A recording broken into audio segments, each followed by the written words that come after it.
Hi, dear precious you. Ingrid Arya here, checking in and wanted to share with you or ask you this question really. Do you ever feel overwhelmed by the pace of this world? Or does even thinking about the rhythm of the outside want to kind of keep you in your home, or thinking about it makes you feel exhausted? Um, if you're like me, that might be the case, right? So, something I found to be so helpful in really honoring my reservoir of energy for the day is my morning routine. Like you, I in the past associated self worth with productivity, right? So, it's how much can I produce, trading quality for quantity, and really thinking that rushing and getting more done is making me a better person, more worthy. I don't know what it is.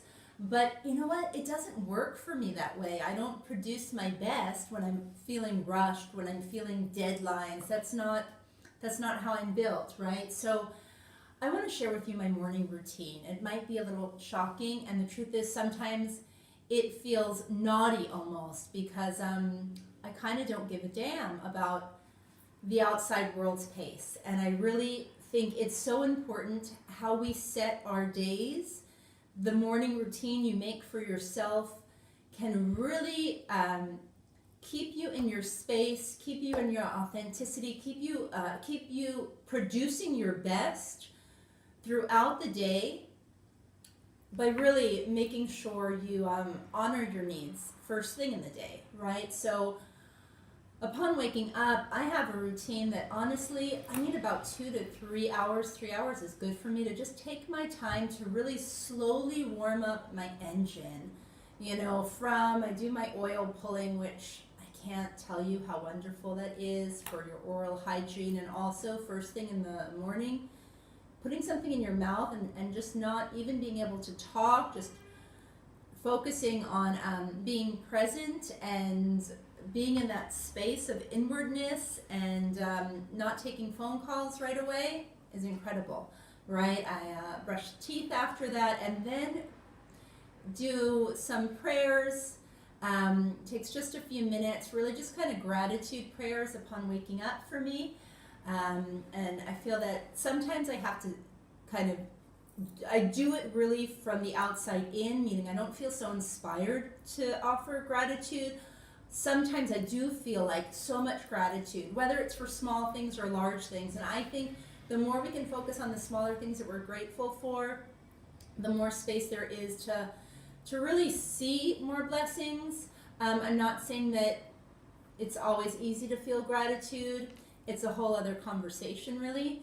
After gratitude, or even during, I get my water heated up and I get myself a cup of herbal tea and a cup of coffee, and some days even 2 cups of different herbal tea flavors. And then I just sit and take my time, do some journaling, do some tapping, really without any need to rush. And that's something that reclaims my time, reclaims my day.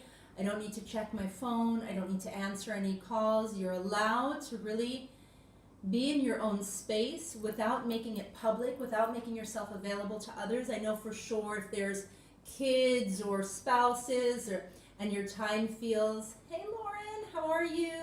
If your time feels like it is really divvied up, if there's ways you can sneak in some more time in the morning for yourself, get up those few minutes early, or maybe it's after the kids go to school, just explore where you can get in those few minutes for yourself, but to really set your pace, to feel what's right for you. If you're like me and you feel like, wow, that rushing of the outside world isn't the best for you. It's not the best for you as an individual, and it's not the best for you in the ways that you contribute to this world. We all make contributions, but it doesn't mean that we have to feel rushed or under pressure to do it.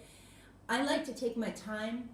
When I'm writing something, I edit it usually an obnoxious amount of time until it feels to me just right, until it feels perfect. If I'm preparing for a class, I need to let it come from an intuitive spot. And again, that's not coming from a place of rushing. I don't work well in that. And so taking this time in the morning to really just be still, be in my own place and see what is my pace? You know, where am I starting from? Is something that I've always known is best for me, but maybe not until recently have really honored as something positive, because most of the outside world, the super fast pace, get up, when can you start being productive? But knowing that you're not just here to give and to contribute, you're here to experience, to explore, to renew yourself. So taking that time in the morning for me is it's an act of, I don't want to say it's an act of resistance really, in terms of popular culture and kind of this totalitarian way of thinking that we've all got to be alike, but it's an act of real authenticity. It's an act of real self-care. It's an act of real self-worth and loving up on yourself. So if you do feel that you need more time, if you can find those extra few minutes, or if the time isn't available for you to increase in quantity, if you can maybe cut a few things out. Maybe you don't need to do as much as you thought. Maybe you can take more time to enjoy smaller quantity, up value, and see how you're feeling after a week of doing that. How is your energy level? How are you feeling in terms of what you are producing, in terms of the quantity, in terms of its representation of your authenticity? So try it out. Let me know how it goes for you as you take more time for you in the morning, or you do less in the morning and really be with yourself. And I wish you all a wonderful rest of the day.